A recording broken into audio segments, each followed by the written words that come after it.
عن سلمان الفارسی رضی اللہ تعالی عنہ قال خطبنا رسول اللہ صلی اللہ علیہ وآلہ وسلم فی آخر یوم من شعبان۔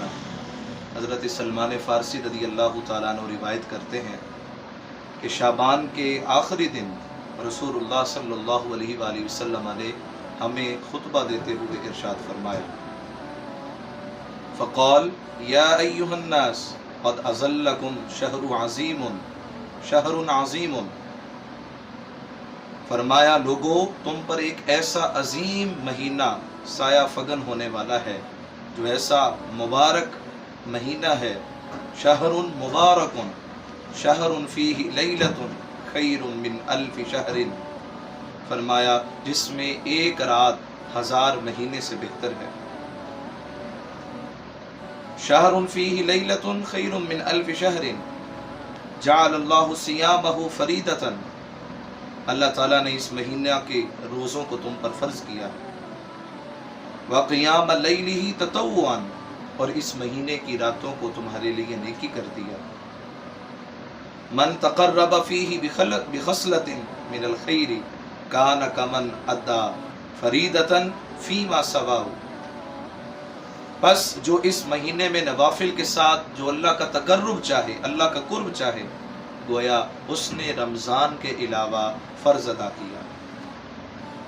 ومن ادا فریدۃ فیہ کان کمن ادا 70 فریدۃ فیما سواہ، اور جس نے اس مہینے کے اندر ایک فرض ادا کیا، گویا کہ اس نے رمضان کے علاوہ باقی دنوں میں 70 فرض ادا کیے۔ وَهُوَ شَهْرُ الصَّبْرِ، اور یہ صبر کا مہینہ ہے۔ وَالصَّبْرُ ثَوَابُهُ الْجَنَّةُ، اور صبر کی جزا جنت ہے۔ وَشَهْرُ الْمَسَاوَةِ وَشَهْرٌ يُزَادُ فِيهِ رِزْقُ الْمُؤْمِنِ، بس یہ ایک ایسا مہینہ ہے جو کہ غمخواری کا مہینہ ہے، اور اس مہینے میں مومن کا رزق بڑھا دیا جاتا ہے۔ من فطر فیہ صائما کان لہ مغفرۃ لذنوبہ، بس اس مہینے میں کسی روزہ دار کو افطار کرانا گناہوں کی مغفرت اور جہنم سے آزادی کرنے کا سبب ہے۔ وَعِتْقَ رَقَبَتِہِ مِنَ النَّارِ، اور ایسا ہے کہ جس طرح اس نے اپنی گردن کو جہنم سے آزاد کروا دیا۔ وَكَانَ لَهُ مثل اجرہ من غیر ان ینتقص من اجرہ شیء، افطار کرانے کے لیے روزے کا اجر ویسے ہی ہے، اس سے روزہ دار کے اجر میں کوئی کمی نہیں ہوگی۔ صحابہ کرام رضوان اللہ تعالی علیہ مجمعین نے عرض کیا، قلنا یا رسول اللہ، صحابہ نے کہا، لیس کلنا نجد ما نفطر، ہم میں سے ہر شخص روزہ دار کو افطار کرانے کی طاقت نہیں رکھتا۔ تو آپ صلی اللہ علیہ وآلہ وسلم نے فرمایا، یہ ثواب اس شخص کو بھی ملے گا جو روزے دار کو ایک گھونٹ دودھ یا پانی یا کھجور سے افطار کرائے، اور جو روزہ دار کو پیٹ بھر کر کھلائے گا، اللہ اس کو میرے حوض کوثر سے سیراب کرے گا۔ جو دخول جنت تک کبھی بھی پیاسا نہیں ہوگا۔ یہ ایک ایسا مہینہ ہے جس کا ابتدائی حصہ رحمت کا ہے، اور اس کا درمیانی حصہ مغفرت کا ہے، اور آخری حصہ جہنم سے آزادی کا ہے۔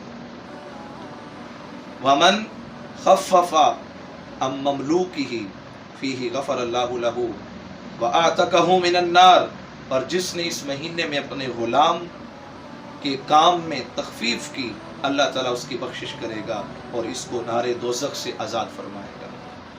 سامعین محترم، یہ ہے وہ خطبہ جو کہ سرکار دو عالم صلی اللہ علیہ وآلہ وسلم نے شعبان کے آخری دن اپنے صحابہ کو ارشاد فرمایا۔ اس خطبے کی عظیم بات یہ ہے کہ اس خطبے کو آقا علیہ الصلوۃ والسلام نے مختصر جملوں کے اندر پورے مہینے کا معمول بتا دیا، بلکہ آقا علیہ الصلوۃ والسلام نے ایک اور مقام پر اس خطبے کی تفصیل بیان کرتے ہوئے آقا علیہ الصلوۃ والسلام نے اس رمضان المبارک کے وظائف کے متعلق بھی ارشاد فرمایا کہ تمہیں چاہیے کہ تم اس مہینے کے اندر 4 چیزوں کی کثرت رکھا کرو، جن سے 2 چیزوں کی اللہ کی رضا واسطے، اور 2 چیزیں ایسی ہیں جن سے تمہیں کوئی چارہ نہیں۔ پہلی 2 چیزیں جن میں سے تم اپنے رب کو راضی کرو، اور وہ کیا ہے؟ پہلی چیز کلمہ طیبہ، یعنی لا الہ الا اللہ کی گواہی دینا، اور دوسرا استغفر اللہ، یعنی لا الہ الا اللہ اور استغفر اللہ۔ اور دوسری 2 چیزیں یہ ہے کہ تم جنت کی طلب کرو اور اللہ کی جہنم کی عذاب سے آگ کی پناہ مانگو۔ تو یہ وہ وظائف ہیں جو کہ سرکار دو عالم صلی اللہ علیہ وسلم نے ارشاد فرمائے۔ یعنی اس خطبہ کے اندر آقا علیہ الصلوۃ والسلام نے لیلۃ القدر کی اس مبارک رات کی فضیلت بھی بیان کر دی، افطاری کی فضیلت بھی بیان کر دی، جو اس کے 3 عشرے ہیں ان کی فضیلت بھی بیان کر دی، اور اس کے اندر بیان ہونے والے وظائف کی تفصیل بھی بیان کر دی۔